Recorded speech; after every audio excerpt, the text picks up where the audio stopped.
ಮೊದಲೆಲ್ಲ ಚೆನ್ನಾಗಿ ಓದಿ ಒಳ್ಳೆ ನೌಕರಿ ಪಡೆದ್ರೆ ಮಾತ್ರ ಕೈ ತುಂಬ ಸಂಬಳ ಅನ್ನೋ ಮಾತಿತ್ತು.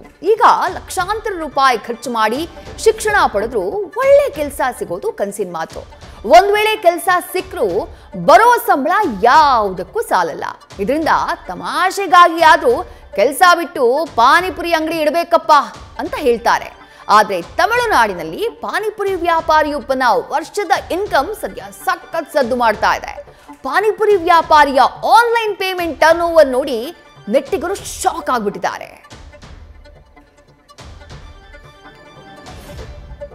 ತಮಿಳುನಾಡಿನ ಪಾನಿಪುರಿ ವ್ಯಾಪಾರಿಗೆ ಜಿಎಸ್ಟಿ ನೋಂದಣಿಯ ನೋಟಿಸ್ ಬಂದ್ಬಿಟ್ಟಿದೆ. ಯಾಕೆ ನೋಟಿಸ್ ಬಂತು? ಯಾಕೆ ಅಂದ್ರೆ ಪಾನಿಪುರಿ ವ್ಯಾಪಾರಿಯ ವಾರ್ಷಿಕ ಆದಾಯ 40 ಲಕ್ಷಕ್ಕಿಂತಲೂ ಹೆಚ್ಚು ಆ ಡಾಕ್ಯುಮೆಂಟ್ ನ ಗಮನಿಸ್ತಾ ಇದ್ದಾರೆ. ವರ್ಷಕ್ಕೆ 40 ಲಕ್ಷ ರೂಪಾಯಿ ದುಡಿತಾನಂತೆ ಆ ಪಾನಿಪುರಿ ವ್ಯಾಪಾರಿ ಕೇವಲ ಪಾನಿಪುರಿಯನ್ನ ಮಾರಾಟ ಮಾಡಿ. ಹೀಗಾಗಿನೇ ಪಾನಿಪುರಿ ವ್ಯಾಪಾರಿಗೆ ಜಿಎಸ್ಟಿ ನೋಟಿಸ್ ನ ಜಾರಿಗೊಳಿಸಲಾಗಿದೆ. ಜಿಎಸ್ಟಿ ಕೊಟ್ಟಿರುವಂತಹ ನೋಟಿಸ್ ಸದ್ಯ ಸೋಷಿಯಲ್ ಮೀಡಿಯಾದಲ್ಲಿ ಸಿಕ್ಕಾಪಟ್ಟೆ ವೈರಲ್ ಆಗ್ತಾ ಇದೆ. ಜಾಬ್ ಬಿಟ್ಟು ಪಾನಿಪುರಿ ಅಂಗಡಿ ಇಟ್ರೇನೆ ಒಳ್ಳೇದಪ್ಪ ಅಂತ ಹೇಳಿ ಹಲವರು ಕಾಮೆಂಟ್ ಮಾಡಿದ್ದಾರೆ. ಮತ್ತೊಂದು ಕಡೆ ಪಾನಿಪುರಿ ವಾಲಾಗಳು ಆಕ್ಚುಲಿ ಜಿಎಸ್ಟಿ ಪಾವತಿಸುವಂತಹ ಯಾವುದೇ ಅಗತ್ಯ ಇಲ್ಲ.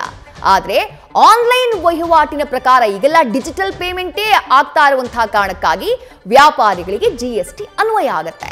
ತಮಿಳುನಾಡಿನ ಪಾನಿಪುರಿ ವ್ಯಾಪಾರಿಗೆ ವರ್ಷಕ್ಕೆ 40 ಲಕ್ಷ ರೂಪಾಯಿ ದುಡಿತಾ ಇರುವಂತಹ ಕಾರಣಕ್ಕಾಗಿ, ಆನ್ಲೈನ್ ಟರ್ನ್ ಓವರ್ ಮಾಡ್ತಾ ಇರುವಂತಹ ಕಾರಣಕ್ಕಾಗಿ ಜಿಎಸ್ಟಿ ನೋಟಿಸ್ ನ ನೀಡಲಾಗಿದೆ. ನ್ಯೂಸ್ ಫಸ್ಟ್ ನಿರ್ಭೀತಿಯಿಂದ ನಿಮ್ಮ ಪರವಾಗಿ.